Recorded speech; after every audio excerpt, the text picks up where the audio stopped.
নতুন একটি রেসিপি নিয়ে আসলাম আপনাদের মাঝে। মোংলাই, ডিমের মোংলাই খেতে দারুণ টেস্টি। পারফেক্টভাবে বানাতে হলে অবশ্যই ফুল ভিডিওটা দেখতে হবে। আসসালামু আলাইকুম, দূরে এবং কাছে যে যেখানে বসে ভিডিওটা দেখছেন সবাইকে আমন্ত্রণ জানাচ্ছি শান্তাস কিচেনে ভিডিওটা দেখার জন্য। ভিডিওটা ভালো লাগলে অবশ্যই লাইক, কমেন্ট, সাবস্ক্রাইব, শেয়ার করুন। একদম বাজারের মতন মোংলাই পারফেক্টভাবে বানাতে হলে ফুল ভিডিওটা দেখতে হবে, একটি লাইক দিয়ে সাথেই থাকতে হবে। চলুন আমরা মূল পর্বে চলে যাই। এখানে মেজারমেন্ট কাপের 2 কাপ ময়দা নিয়েছি, আপনারা চাইলে আটা নিয়েও বানাতে পারেন। তারপর পরিমাণ মতন লবণ নিয়েছি, তারপর তেল নিয়েছি। তেল নিয়ে এটা ভালো করে মেখে নিব।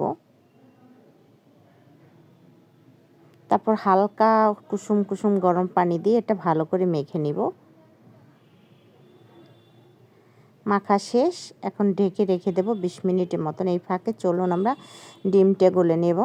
দেখেন এখানে 2টি পেঁয়াজ, 2টি কাঁচামরিচ, একটু ধইনে পাতা, একটু লবণ দিয়ে ভালো করে এটাকে মেখে নিচ্ছি।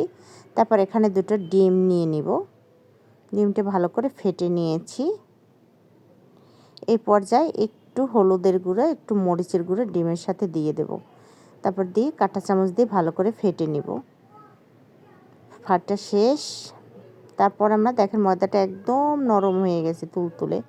তারপর আমরা একটা চপিং বোর্ডে নিয়ে ভালো করে 2 ভাগ করে নেব। আমরা 2টো আপনার মোংলাই বানাবো। ভালো করে মেজে দেখেন একটু ভালো করে হাত দিয়ে এভাবে করে, তারপর এভাবে একটু হালকা একটু ময়দা দিয়ে একটু নেব। আপনার তেল দিয়েও চাইলে পারেন। আমি একটু হালকা আটা নিয়েছি, তাতে তাড়াতাড়ি বড় করা যায় তার জন্য। একদম এটাকে বড় গোল শেপে বানিয়ে নেব। আমার চপিং বোর্ডটা অনেক বড়। এখানে আমরা ডিমটা ঢেলে দিচ্ছি। দেখেন ডিমটাকে ঢেলে সুন্দর করে নিচ্ছি। দেখেন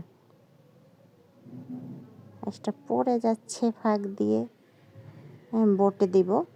তারপরে 2 সাইড বটে দিয়েছি সুন্দর করে, একদম চেপে চেপে বটে দিবেন। এই চেপে চেপে একদম এইভাবে চেপে চেপে বটে দিয়েছি। তারপর একটা কড়াই নিয়েছি, বড় আকারই একটা কড়াই। এতে পরিমাণ মতন তেল দিয়ে নেব। তেলটা একটু বেশিই দিয়ে নেবেন, কারণ এপিট উপিট করে ভেজে নেব। দেখেন ডুবে গেছে তেলটায়। তেলটা একটু ডুবে গেলেই ভালো। তেলটা এভাবে এটি দিয়ে তেলটাকে উপরে উঠাই দিবেন, তাহলে ফুলে উঠবে। এভাবে দেখেন আমি খুন্তিটা দিয়ে এভাবে করে তেলটা দিয়ে দিয়েছি। আপনারা চাইলে একটা চামচ দিয়েও দিয়ে দিতে পারেন। এভাবে করে দেখেন আমার চুলার আঁচটা একটু বেশি ছিল, তাই পাশটা বেশি লাল হয়ে গেছে। কম আঁচে দিয়ে দেখেন একদম ফুলে উঠেছে মোংলাইটা। একদম বাজারের মোংলার চেয়েও আপনার পিওর মোংলাই হবে, খেতেও দারুণ টেস্টি হবে। একটি ভাজা শেষ, তুলে দিচ্ছি। আরেকটি আমি ভেজে নিলাম। দেখেন আরেকটা এভাবে করে ভেজে নিব। 2টা আপনাদের সাথে শেয়ার করলাম।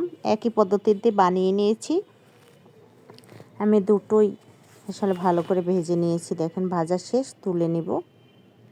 তারপর কেটে নিচ্ছি। দেখেন এভাবে করে একটা মোংলাই দিয়ে একদম 2-3 জনে পুরো খাওয়া যাবে। বড় করে আমি 2টো ডিম দিয়ে একটা মোংলাই বানিয়েছি। আমি 2টো মোংলাইতে আমি 4টা ডিম দিয়ে আমি মোংলাইটা বানিয়েছি। এই মোংলাইটা দেখেন একদম পারফেক্ট, ভিতরে একদম পারফেক্টভাবে হয়েছে। আপনাদের সাথে আসলে শেয়ার করব। দেখেন একদম পারফেক্ট হয়েছে। অবশ্যই আমার চ্যানেলটি ভালো লাগলে অবশ্যই সাবস্ক্রাইব করবেন, শেয়ার করবেন, কমেন্টস করবেন। ভালো থাকবেন, সুস্থ থাকবেন, নিরাপদে পথ চলবেন। আল্লাহ হাফেজ।